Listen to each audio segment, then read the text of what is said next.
15ª edição do blog, do blog não, do Carlos Santos aos Vivos. Vamos ver aqui, Barreto, eu estou aqui tentando localizar errado, mas vai dar certo.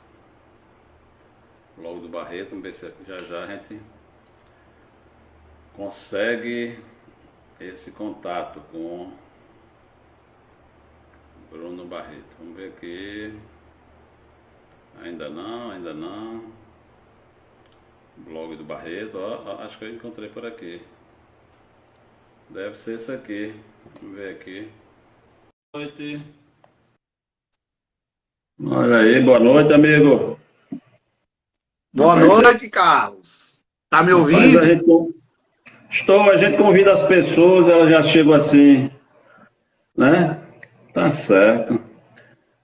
Você deu uma melhorada aí na imagem, eu estou lhe ouvindo bem, mas a imagem ainda está um pouco tosca. Você está fantasiado de torcedor do Vasco, me parece, né? É isso? Tá me ouvindo bem? Mas eu lhe ouço bem, mas tá com os corres. Tá me vendo bem também? Rapaz, eu lhe vejo bem, mas eu tô parado aqui, tô congelado. Mas aqui eu estou lhe vendo bem em movimento. Talvez seja problema da sua internet. Minha internet nós estamos começando querendo atrapalhar. a 15ª edição do Carlos Santos aos Vivos, trazendo você aqui como convidado, o Bruno Barreto, na expectativa de que a gente bata um papo nesse projeto experimental, nesse projeto jornalístico experimental, em que tratamos, sobretudo, de dissecar o perfil dos convidados, encaixando eles em seu contexto histórico, de vida, de atividade humana, uma forma também da gente conhecer as pessoas por outros ângulos que fogem muitas vezes àquilo que nós estamos acostumados a testemunhar, a ver, a participar e até a nos envolvermos, isso nos mais variados setores da vida humana.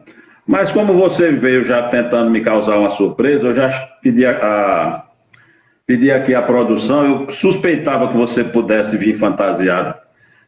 Com licença, produção já providenciou aqui o manto, né? E eu não vou ficar por baixo em hipótese nenhuma. Eu não discuto futebol com você. O freguês sempre tem razão. Eu sabia que poderia ser vítima dessa deselegância, mas eu estou com o meu manto aqui e a gente vai poder começar a conversar civilizadamente, digamos assim, não é? Bruno, boa noite. Agora eu estou preparado para o embate, viu? Tá Saúde, certo. paz.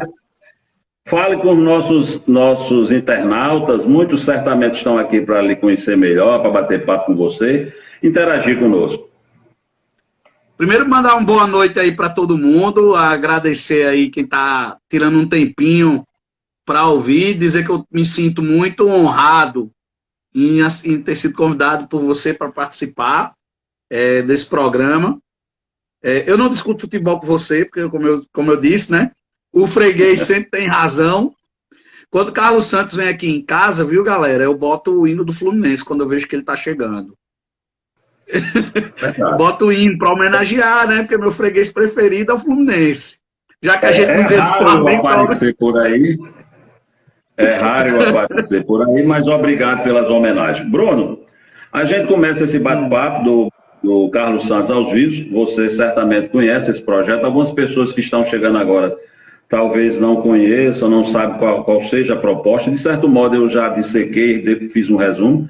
É um projeto jornalístico embrionário, experimental, que estava na gaveta há muitos anos e que nessa quarentena eu resolvi colocar em prática, colocar, digamos assim, em funcionamento, ainda de forma muito canhestra, ainda muito lapidar, porque também, Bruno, amigos internautas, é um processo de aprendizado meu, de conviver com câmeras, enquadramentos, iluminação e outros aspectos que dizem respeito a esses itens, a esses parâmetros audiovisuais. Além de me enquadrar, digamos assim, nesse balizamento que o Instagram impõe a nós. Mas, Bruno, A gente quer saber quem é você.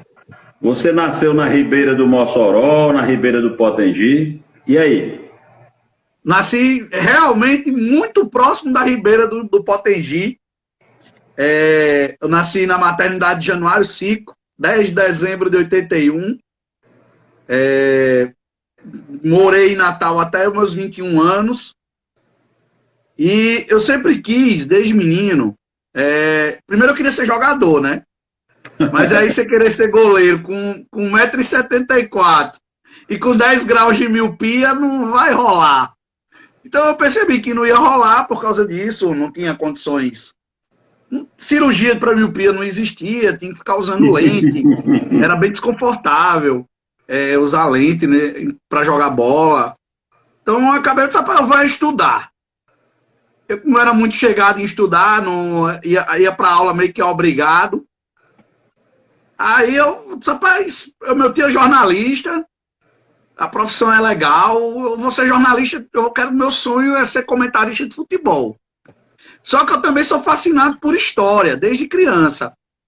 Então eu botei na cabeça, eu vou fazer duas faculdades, de história e jornalismo.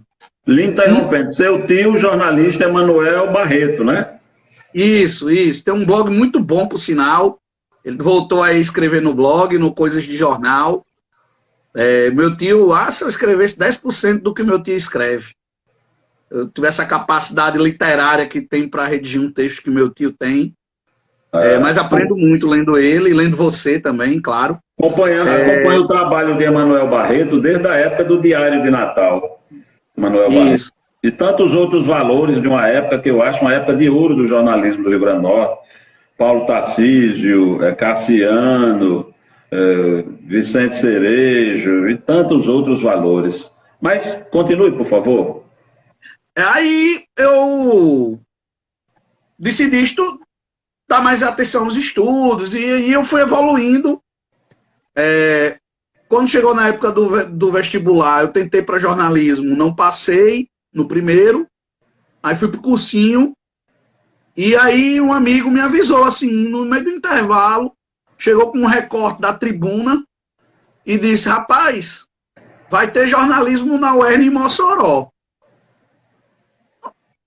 Beleza. Ele me deu o recorte, eu guardei, fiquei pensando. Quando cheguei em casa, liguei para meu tio, né? Nesse tempo, o celular era uma vez na vida que dava para ligar. E, tio, o que é que o senhor acha? Aí ele disse, vá para Mossoró. Porque lá não tem panelinha. Aqui tem. Então, você tem muito mais chance de crescer lá em Mossoró. E é um curso novo, enfim. Eu disse, pois então eu vou fazer para jornalismo lá em Mossoró e para história no UFRN. Aí passei nos dois. Inclusive, na nota que eu fiz, eu passava até em direito. Lá na UFRN, que era mais concorrida da área de humanas. Dava para eu passar, mas aí eu nunca quis cursar direito. Minha vocação sempre foi ser jornalista. Se eu não fosse jornalista, eu era professor de história. Eu sempre digo isso. E eu ainda cursei história, boa parte do curso. Se eu começar hoje um curso de história, eu chego quase na metade. Mas eu amo, assim, você pode olhar aqui, tem muito livro de história. Eu tenho mais livro de história que de jornalismo, aqui na biblioteca. E é a área que mais me fascina hoje. E hoje a ciência política acabou alcançando, né? E eu vim fazer faculdade na UERN, entrei na primeira turma. E aí foi só alegria, assim, porque... A primeira turma de jornalismo da UERN. Eu fui da primeira turma de jornalismo da UERN. Eu entrei em 2003. O poder está achando, você é meio atrasadinho, exatamente.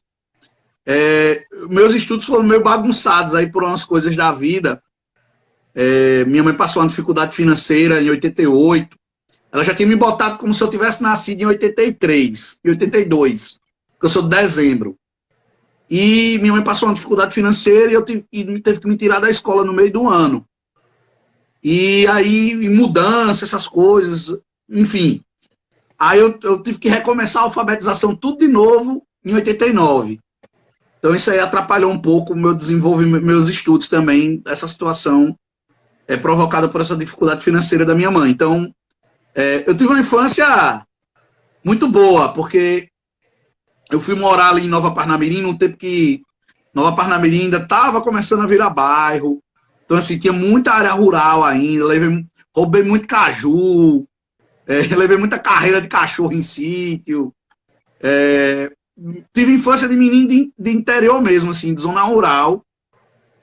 Muito campo para jogar, jogava muita bola.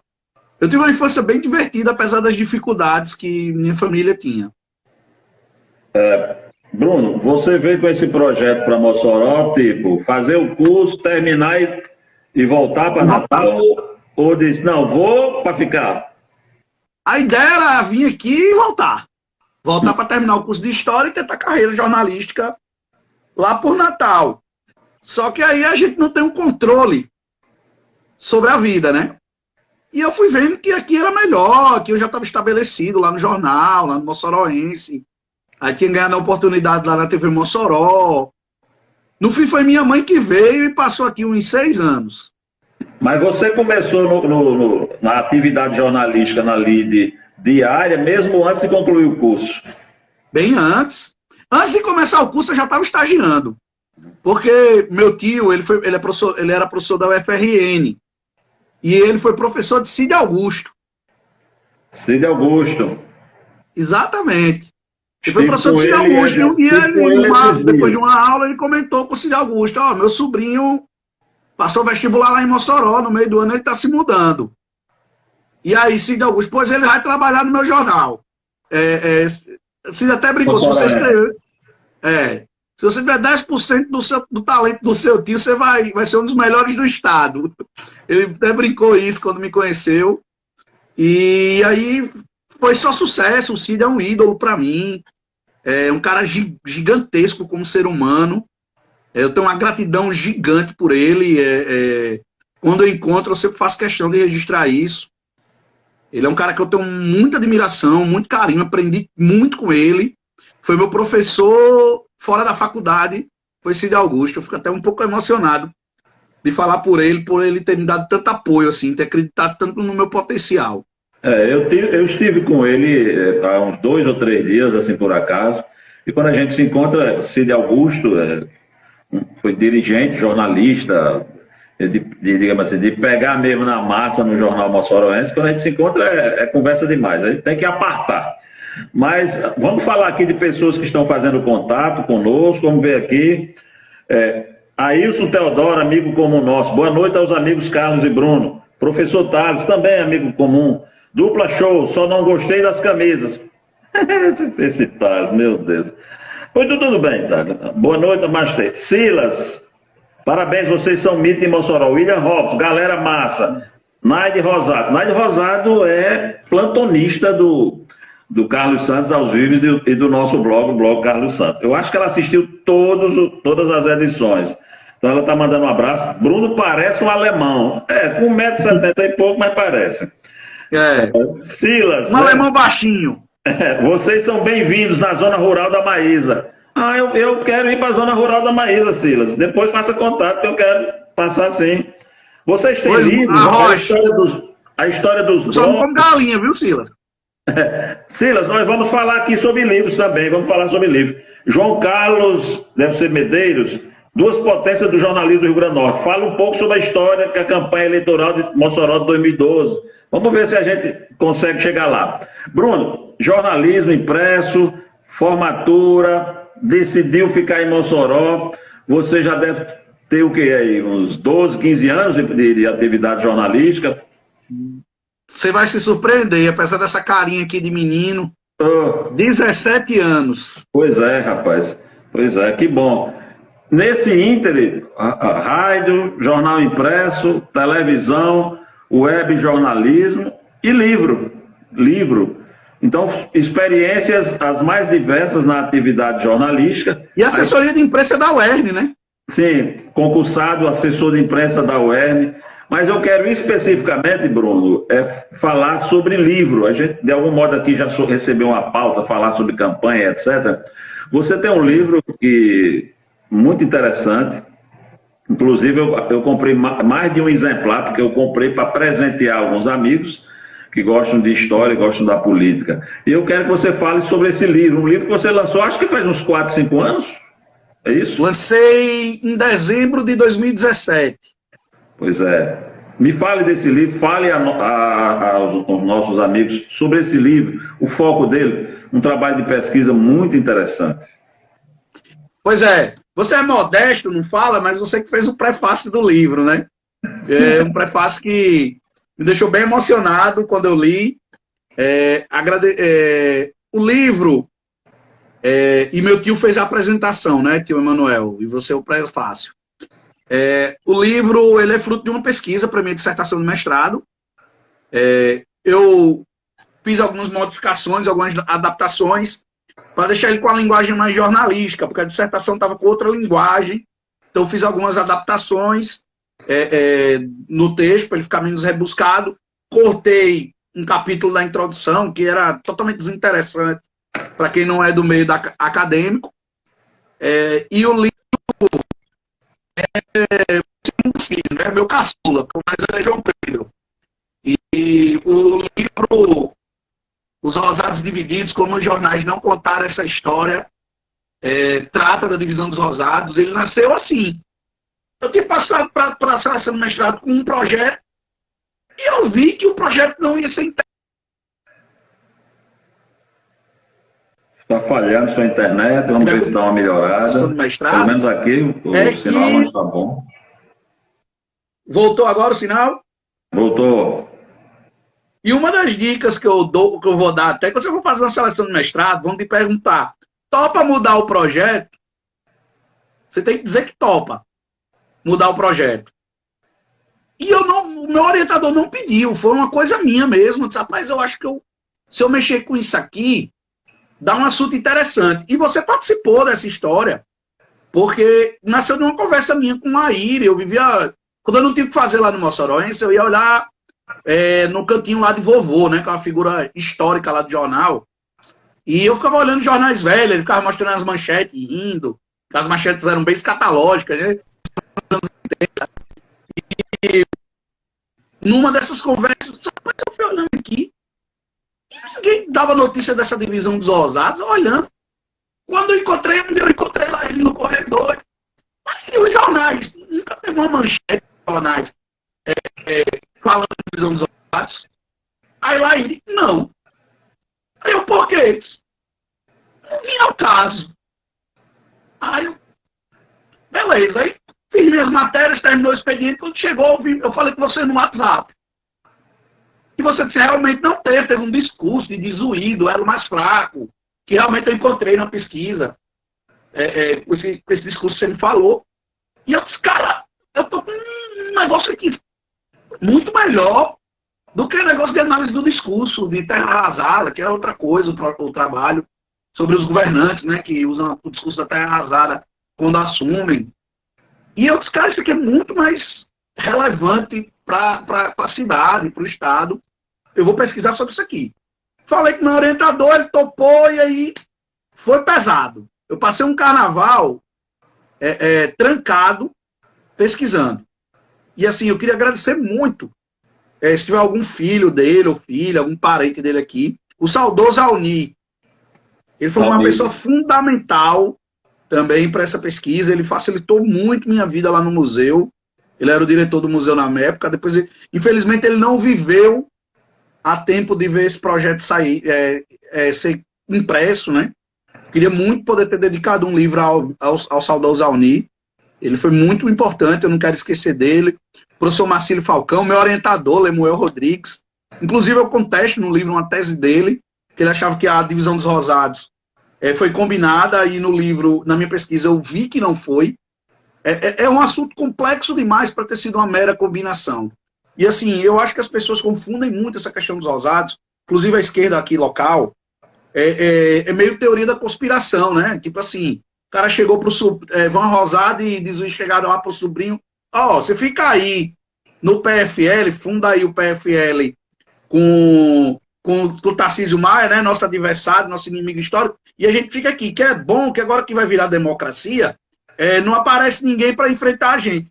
É surreal, né? Isso aí, esse cálculo político. Então, assim, as pessoas confundem o resultado, a causa com o efeito. A divisão dos ousados impediu que surgissem novas lideranças. Isso é uma consequência, mas ela não foi planejada para isso. Concordo. A divisão dos ousados foi fruto acompanhei concordo, porque também acompanhei todo o desenrolar desses acontecimentos até os dias atuais. Mas esse livro, Bruno, eu acho que é um livro muito interessante porque ele fala sobre a política, que é algo muito presente na vida do moçoroense. O moçoroense vive a política e você, apesar dessas exigências acadêmicas, você consegue desenvolver uma linguagem, eu acho, muito acessível, com a narrativa muito instigante. E eu aconselho quem não conhece o livro, e a propósito você pode vender, fazer propaganda aqui, vender o seu livro. Qualquer dia desse eu vou vender os meus também. Só 9 aqui. Eu só tenho 9. Qualquer dia desse eu vou vender os meus, viu? Venda lá no Sebo de Canindé, que no instante ele passa para frente. Sebo de Canindé. Eu lancei 2 livros que, na verdade, de folclore político. Um, acho que em 2001 ou 2002, eu perco até a noção de tempo. Eu sou um escritor mundialmente desconhecido e bissexto, né? Um livro, acho que em 2001, 2002 e outro em 2011. Esses 2 livros, eu Sorrindo, a política do bom humor, do palanque aos bastidores. Mas, Bruno, Mossoró, política, livro, etc., a gente tem que correr com o tempo para não fazer o que Marília fez. Marília deve estar por aí, eu não sei. Marília falou, e a gente não conseguiu se despedir. Marília, jornalista. Minha querida amiga, gosto demais dela. Marília Rocha, que foi convidada da gente na edição passada. Bruno, política, jornalismo, você também eu considero um ativista, uma pessoa muito atuante, ativista nas redes sociais, um ativismo social, um ativismo político, mas isso tem lhe rendido também, eu diria, muitas vezes um feroz contraponto de internautas com agressões pessoais, provocações e etc. Você já conversou comigo sobre essas questões, particularmente, eu, por exemplo, expliquei a você porque eu não vivo essa atmosfera. Eu disse que era por uma opção de saúde mental. Você consegue ter saúde mental vivendo esse mundo de guerrilha permanente, guerrilha virtual? Consigo. Apesar de eu ter uma fama assim de briguento, eu acho uma das coisas mais injustas que tem comigo é dizer que eu sou briguento. Eu me defendo. É diferente. Mas eu não provoco. Eu não vou soltar indireta para ninguém em grupo de WhatsApp. Não vou provocar as pessoas. Não é minha... Não é meu perfil.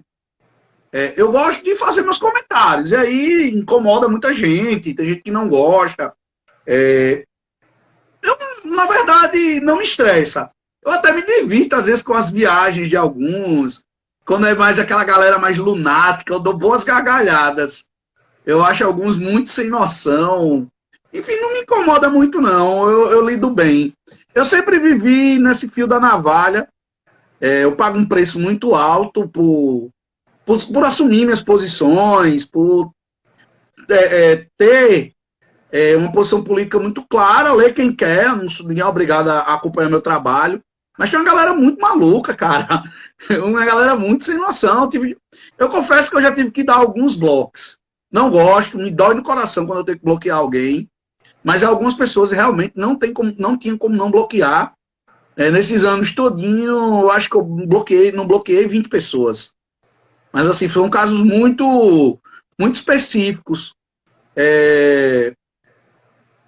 Mas eu preciso, eu não consigo me omitir. Eu não consigo ver uma injustiça social, alguma injustiça contra minorias. Eu não consigo ver aquilo ali e não me incomodar. Eu já escrevi um artigo quando eu trabalhava no Moçoroense, falando que eu já fui homofóbico. E aí, eu acho que o jornalismo foi fundamental para me ajudar a deixar de ser homofóbico. Nós estamos em permanente desconstrução. E foi um processo, foi convivendo com LGBTs que foi me ajudando a deixar de ser homofóbico. Porque você vai vendo que você é um babaca. É a primeira reação que você tem. Eu disse, porra, como eu sou idiota, olha que babaquice, por que eu vou ter preconceito com alguém que namora com uma pessoa do mesmo sexo? E aí você começa a fazer a reflexão e vai se desconstruindo. E é um processo de muito tempo.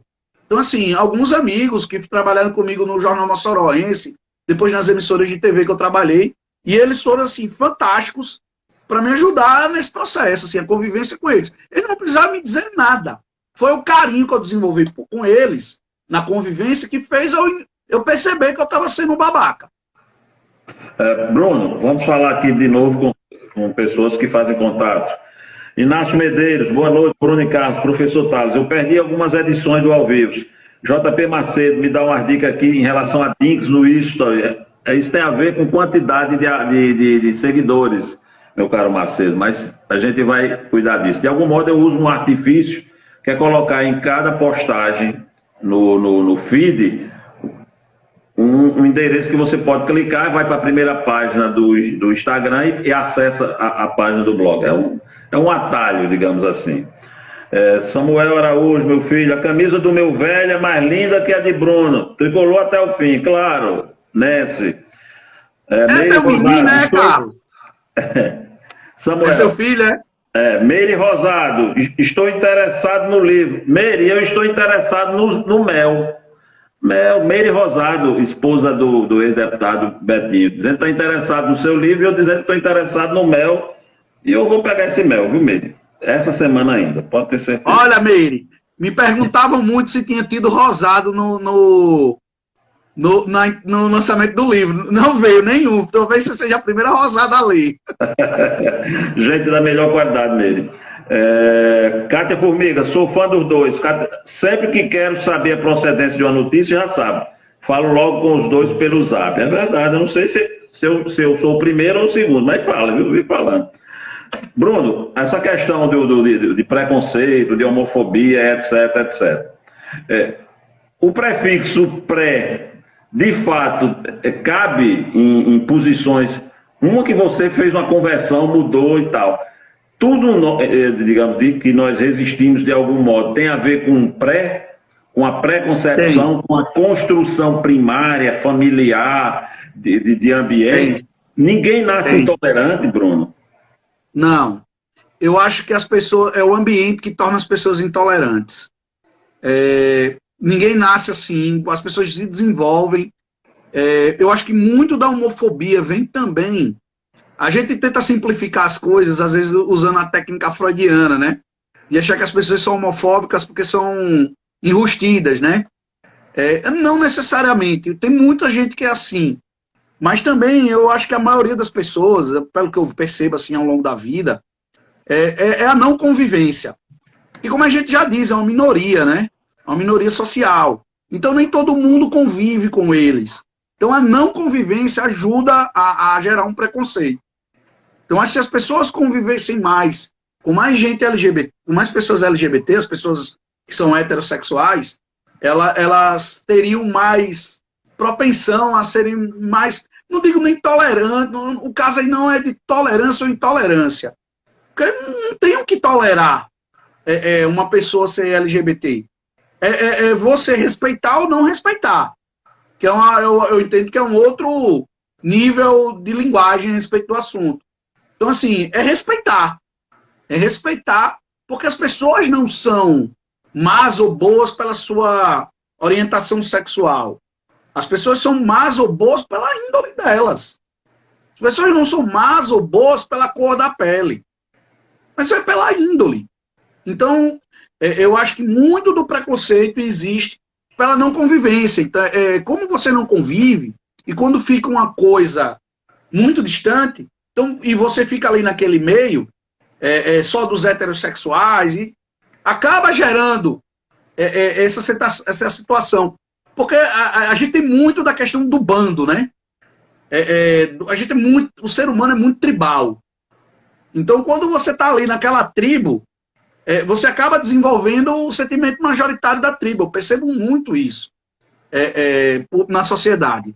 Isso é uma coisa que me incomoda demais e os LGBT sabem que pode contar comigo, que eu tô com eles e não abro, na luta contra o preconceito.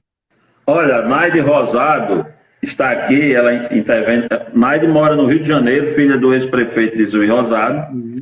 É uma leitora assídua do blog Carlos Santos, acompanha diariamente os acontecimentos de Mossoró com a visão crítica, sempre de forma muito polida e educada. Nem sempre é tratada dessa forma entre os comentaristas da minha página, mas todo dia ela está lá, com muita polidez. Naide intervém de novo e diz o seguinte: sou uma rosada inteira, nunca me parti ou dividi e meu pai sabia disso, nunca tentou me impedir. Dizia que eu tinha minha própria política. E as últimas palavras dele foram: você é muito amada. E me arrepiou, Naide. Que frase. Tinha que ser de Zui. Não o ofendi com minha política independente, como ele dizia. Muito bacana. Essa coisa de opinião própria, de convivência entre os contrários, eu vejo que está, de algum modo, muito ameaçado nesses tempos. E isso é muito delicado para todos nós. Há uma dificuldade, por exemplo, eu trabalho há quase 36 anos e nunca testemunhei, convivi com tempos tão sombrios. E aqui, sem querer rotular, definir um lado ou outro, vestir camisa ou tirar camisa de A nem B. Mas, por minha formação, e pela atividade que eu exerço, a gente é obrigado, pela atividade e pela minha formação, que é inata, a gente tem que ouvir os contrários, aprender a conviver com quem diverge. E na história da humanidade, nada evoluiu sem divergência, né? Nada foi possível, eu diria, se o homem não divergisse tanto, ainda estaríamos nós nas cavernas, tentando ver como produzir o fogo, com medo de ir lá fora. E aí vem o mito da caverna de Platão, que a gente aqui e acolá vive repetindo. Parece um lugar comum, mas está eternizado, eu entendo, nessa conceituação de medo, de desconhecimento, que muitos de nós ainda vive até hoje. Bruno, o jornalismo impresso, onde você começou, no que ele acrescenta até hoje em termos de atividade profissional para você? Eu digo isso porque o jornalismo impresso, para muita gente, já morreu, está morrendo, está se despedindo. Muita gente saltou diretamente para o universo digital. Inclusive as crianças com dificuldade de folhear livros já vão logo avançando e têm uma capacidade impressionante de navegar nesses equipamentos mobile, né? Esses equipamentos tipo smartphone e tablet. O jornalismo impresso, como ele entrou na sua vida, eu já sei, mas como ele é encaixado dentro dessa atividade profissional que você evolui, porque você está em várias plataformas de atividade? Olha, primeiro eu queria só acrescentar o que você disse, que tudo começa pelo respeito. Eu vivo às vezes eu sou atacado nas redes sociais e busco o autocontrole para não atacar a pessoa no mesmo nível, né? Então, às vezes eu não respondo, deixo para lá, enfim, paciência eu tenho. Com relação ao jornal impresso, eu vou dizer uma coisa a você. Nos meus últimos anos no jornal, eu terminava o serviço e dizia: caramba, qual o sentido disso aqui? Todo mundo já leu essas notícias. O que a gente conseguia, a gente não tinha estrutura para fazer algo diferenciado pela questão do tempo. Se você for fazer só o diferentão, quando o editor pegasse, ele dizia: cadê aquela notícia que todo mundo está dando? Então, assim, você não tinha como fugir do factual no Jornal Diário. Você fugia no domingo do factual. Agora, o jornal impresso foi fundamental na minha vida, no sentido de planejamento. Me ajuda hoje muito no blog, porque eu consigo planejar o jornal do final, as postagens do final de semana, que eu já coloco coisas mais frias. O domingo, a ideia é que eu copiei sua, não escondo. De botar os artigos, que é um dia que a gente tira de folga sem deixar que o blog se movimente. Eu achei a ideia boa a gente copia. Eu copiei mesmo, sem não tem a menor vergonha de dizer. E a gente Mas, Bruno, a questão do copiar em relação ao domingo, talvez muita gente aqui não leia, não acompanhe, mas o Blog Carlos Santos, há vários anos, mas muitos anos, começou a abrir espaço aos domingos para articulistas locais e nacionais, artigos, crônica, poesia, uma variação. Em parte, a justificativa era de refrear, me dar mais fôlego, pelo menos um dia de uma parte de folga, mas foi também uma forma de buscar valorizar autores dos mais diversos. Sim. Gente que muitas vezes fica escondido, de algum modo, na academia, em clubes de serviço, em ambientes de associações culturais, etc., e não consegue expandir, irradiar esse talento. E eu estou muito feliz porque a cada dia é uma fila de autores, gente da melhor qualidade, a gente vai descobrindo e descobrindo mais gente, pessoas com talento, pessoas que desenvolvam capacidade de raciocínio, gente com bom nível intelectual, boa escrita e com público. Isso é muito interessante. Pois é, eu também encontrei aí uma grande experiência de abrir espaço aí pra gente, nova gente. Meu amigo Ailson, viu? Você não vai tomar isso de mim não, viu? Meu amigo querido Ailson, Tiago, toda semana escreve comigo também, mandar um abraço para ele, que é um ativista aí da causa das pessoas com deficiência. Então, assim, eu tenho tido uma experiência bem legal de abrir espaço para autores diferentes. E ideia boa a gente copia mesmo, me dá um descanso e promove outras pessoas. Mas aí onde é que eu queria chegar? O jornal impresso foi fundamental para desenvolver texto, para aprofundar os temas, para desenvolver a capacidade analítica. Eu acho que eu não seria o jornalista que eu me tornei se eu não tivesse passado pelo jornal impresso, se eu não tivesse tido um professor particular como Cid Augusto. Foi tudo muito fundamental, eu lembro muito das lições que Cid me deu. E para a gente encerrar esse tópico, né, do jornal impresso, só dizer assim, um dia João Pedro ficou comigo na redação, e eu disse, vem aqui que eu vou lhe mostrar um negócio. Aí eu mostrei lá as máquinas. Pronto, o jornal João Pedro, seu filho. Meu filho. Ele tem uns 5 anos. Eu disse, olha, João, quando você tiver da minha idade, isso aqui que você está vendo rodando o jornal, vai ser peça de museu. E ele até hoje tem isso guardado. Que vai ser, ele disse que, pai, quando eu tiver adulto, eu sei que eu vou lembrar dessa história. Eu mostrei lá o que ia ser no futuro, peça de museu.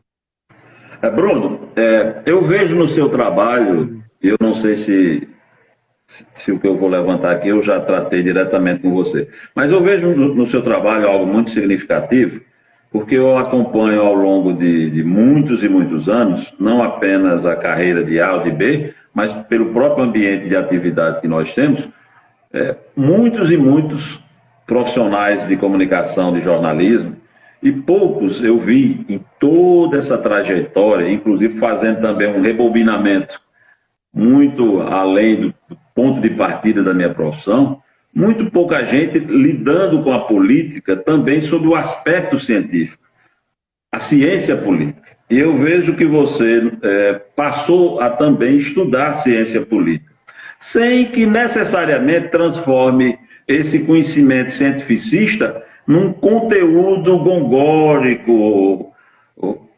carregado, muito florido, que muitas vezes pode parecer a intenção pura e simples de dar demonstração de cultura, sem necessariamente informar e acrescentar. Por que a ciência política e como ela surgiu para acrescentar ao seu trabalho? Eu sou um apaixonado pela ciência política e é uma paixão diletante, apesar dela estar associada ao meu trabalho, ela é um prazer, a leitura é um prazer de ciência política. Eu fico muito feliz em ler os mais diversos autores da ciência política sem precisar tirar nota.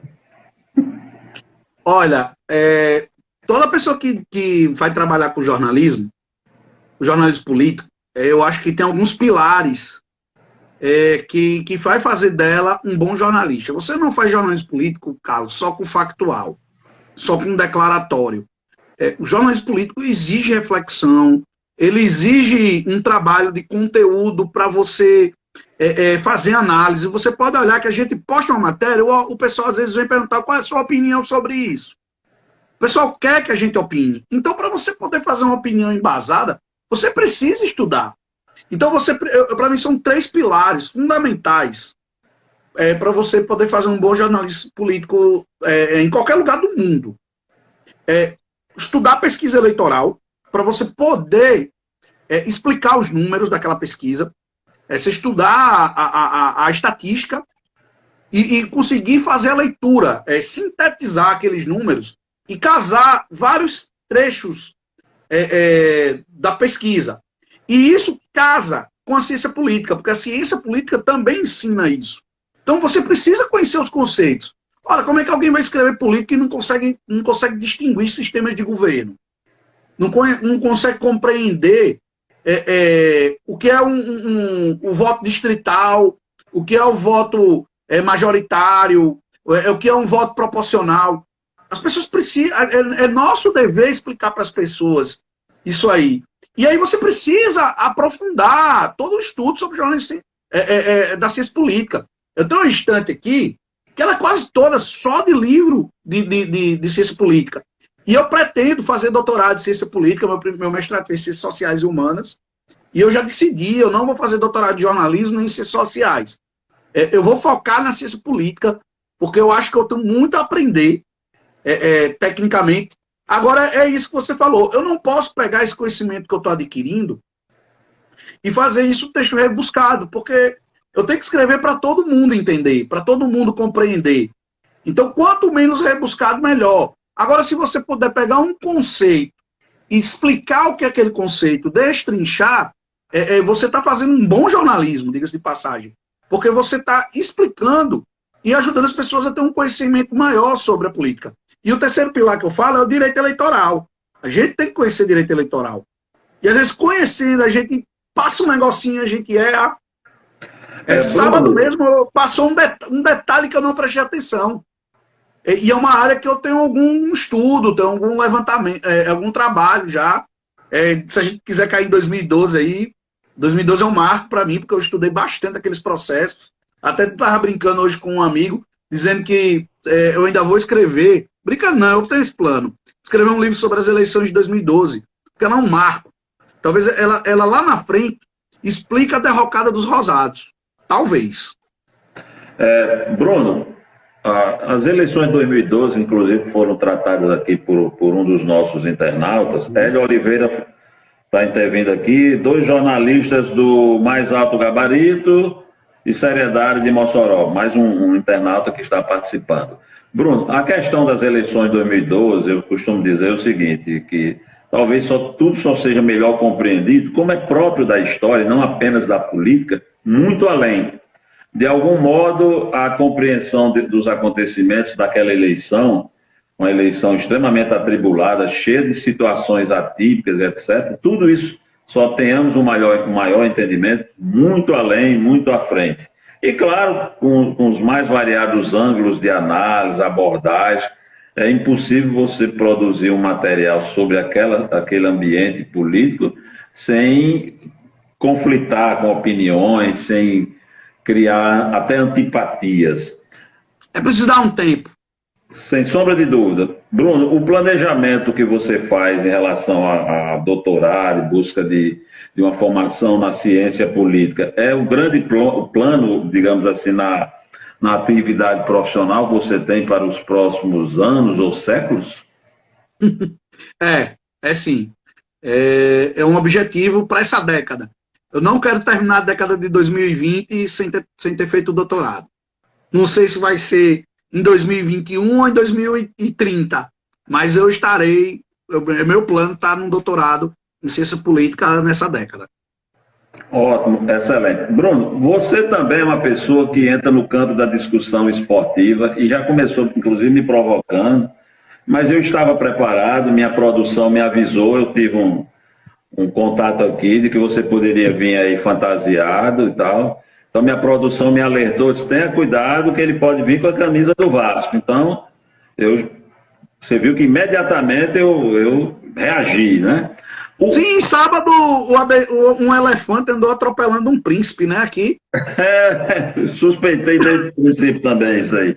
Mas, Bruno, a questão esportiva, ela é muito extremada, a gente brinca que tal, graças a Deus a gente é civilizado, mas o esporte também é um campo de atuação, mesmo, eu diria, de forma empírica, até porque você não atua profissionalmente, como comentarista, repórter e etc. Mas é também um campo, um ambiente de atividade jornalística que nós estamos vendo pessoas ingressando nela que a gente nem imaginava há alguns anos. Por exemplo, agora há pouco nós vimos aqui Larissa Maciel, se não me falha a memória, uma repórter Fantástica. da TCM, né? Uma querida. Passando a ser comentarista esportivo. Eu acho que é um grande avanço. Nós temos outros nomes fazendo esse tipo de trabalho no Rio Grande do Norte, mas ela, como uma empresa jornalística, né? Eu acho que é certamente um dos primeiros nomes a cumprir esse papel. E o esporte na atividade jornalística pode ser um campo novo de atuação sua? Ou é mesmo diletantismo, o prazer de torcer? Inclusive você é daqueles mais efusivos na torcida, né? É, diferente de você, que não comemora gol. Tem nem graça ver jogo contigo. Quando eles fazem um gol, você nem se mexe. Bora comemorar, quebrar a casa. É porque eu irrito mais você. Vai zoado. Não. Quando eu fiz vestibular para jornalismo, eu queria trabalhar nessa área, mas para mim não rola. Eu quero ficar na posição de torcedor mesmo. Eu acho que o destino foi muito generoso comigo, de ter me colocado no jornalismo político e não ter me deixado fora do jornalismo esportivo, porque na área esportiva eu ia me privar de muita coisa em relação ao futebol, dos meus sentimentos, ia ser mais complicado de lidar. Então, para mim, foi muito bom isso que aconteceu. E sobre Larissa, eu vibrei. E quando eu vi que Larissa se tornar comentarista, eu acho que até demorou para darem uma oportunidade a ela como comentarista, porque ela entende muito de futebol. E um detalhe é que ela escreve, Carlos, depois você precisa ver as análises que ela escreve. Eu tenho acompanhado. Ela transforma... Faz tempo que eu acompanho. Eu não vou falar do Baraunas, porque o Baraunas está inativo, mas ela escreve sobre o Potiguar, parece que eu estou lendo um texto lá do Rio, de São Paulo, sobre os clubes de lá, é daquele nível. Então, assim, é de altíssimo nível. O trabalho que ela faz, eu acho que se alguém descobrir, essa menina leva ela embora, viu? Porque ela é muito talentosa. Eu posso até falar com uma certa chancela, eu diria assim, de tempo e de atividade, porque eu já militei muito como comentarista esportivo, escrevendo também sobre esporte, porque você sabe, quando a gente começa no jornalismo impresso, a gente é multitarefa, né? Multissetorista e etc.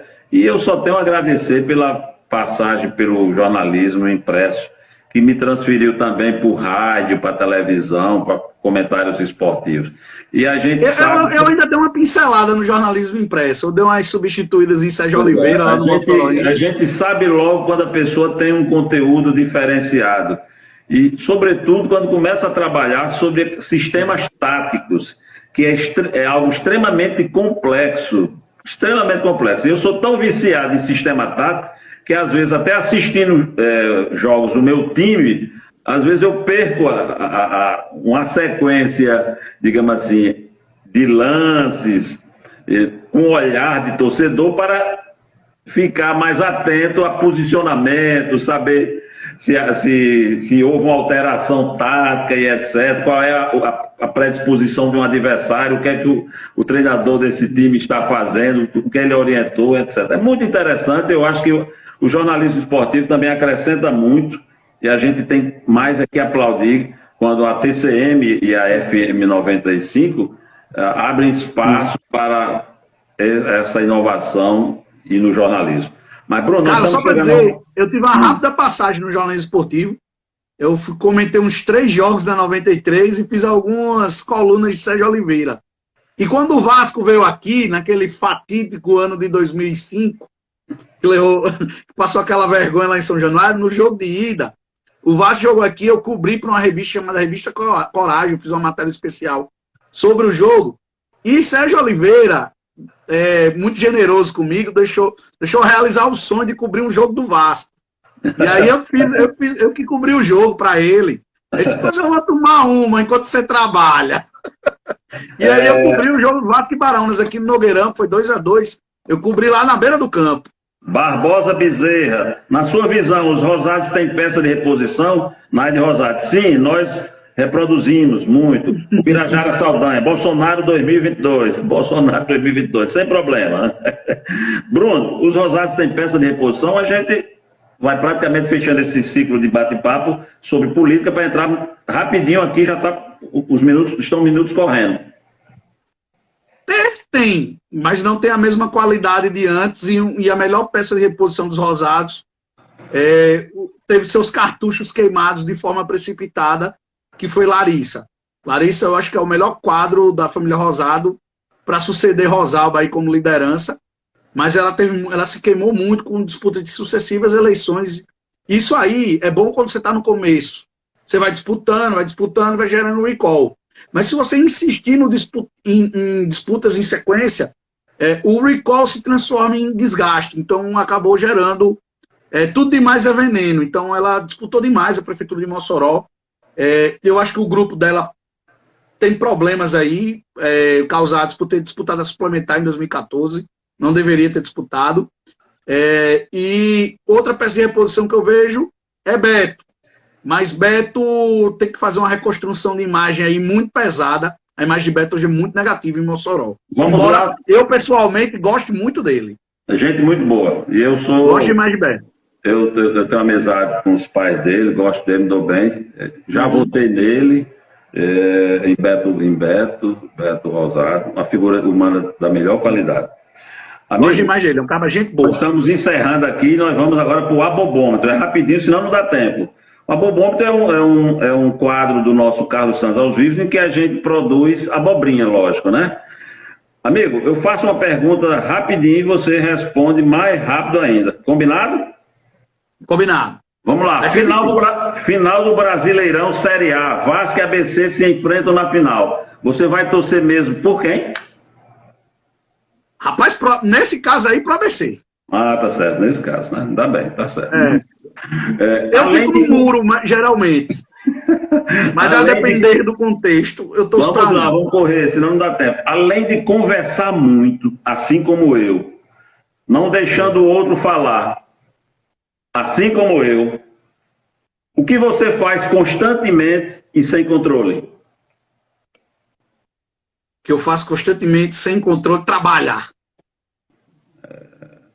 Se deixar, o dia todo. Eu acho que Dona Yanara deve estar aí na redondeza fazendo assim. É verdade, é verdade. Quando é para dobrar a direita, você está dirigindo, quando é para dobrar a direita, você faz direção perigosa ligando o pisca para a esquerda?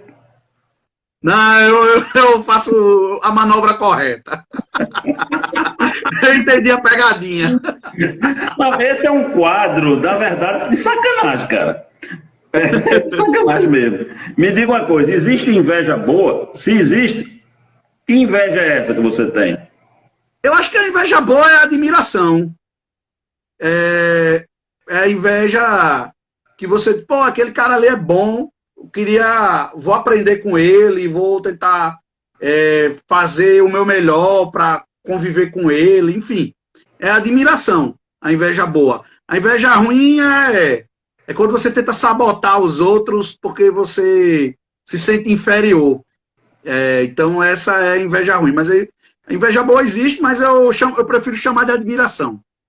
Você tem direito a fazer uma pergunta para mim, na condição de repórter. É um novo quadro, é outro quadro. Você pergunta e eu respondo se quiser, democraticamente. Democraticamente. Eu não vou lhe perguntar nada sobre jornalismo, nem sobre política. Qual é o seu maior sonho? Olha, eu nunca parei para pensar qual é o meu maior sonho. Eu acho que eu sonho todos os dias em acordar e fazer o melhor possível daquilo que eu sou apaixonado. jornalismo e conviver com as pessoas. Eu adoro conviver. Amigo, esse é um programa também, o Carlos Santos aos Vivos, para a gente homenagear pessoas que a gente gosta, instituições, etc. Da minha parte, eu quero fazer uma homenagem a Emanuel, seu tio, o velho Emanuel. Quero homenagear outro jornalista que eu sou apaixonado, Paulo Tarcísio Cavalcante. E sua avó, Dona Darquinha, que eu não conheci. E ali é especial. Mas você fala tanto sobre Dona Darquinha, que eu às vezes tenho a impressão que eu sempre a conheci. Se você tiver mais alguma pessoa a homenagear, fique à vontade. O seu menino, Yanara. Eu acho, inclusive, que você não se casou com Yanara, mas se casou com Hugo e Netinha. E Netinha. Toda manguaça como você. Eu gosto muito deles, eles são pessoas muito especiais para mim. Hugo e Netinha. Mas eu casei com Yanara mesmo. Yanara é tudo na minha vida, uma pessoa maravilhosa. As pessoas que eu mais amo nesse mundo é Yanara e João Pedro. São as pessoas mais importantes para mim. Acho que... Mas eu já homenageei o Yanara e João Pedro direto, presta para mim. Eu vou homenagear a Cid Augusto. Tá bom, combinado. É uma pessoa que eu devo tudo na vida. Muito obrigado. A gente está fechando o Carlos Santos aos Vivos, a 15ª edição. Muito obrigado, Bruno. Cátia Formiga ainda está dizendo que tem inveja de nós dois. Eu não sei porquê, um liso estável. E Bruno, eu não sei, deve ser por causa dessa beleza nórdica, né? Então, muito obrigado a você, Bruno. Obrigado aos internautas, muito obrigado a todo mundo que acompanhou. Amanhã já estará em outras plataformas essa edição do Carlos Santos aos Vivos. Deixa eu só perguntar um negócio. A gente conseguiu cumprir o tempo? Conseguimos. Marília que não conseguiu deixar que eu cumprisse, viu? Tô admirado, a gente cumpriu o tempo. Tá terminando, 20 e poucos segundos. Um abraço, valeu, tchau. Valeu, pessoal. um abraço. Tchau.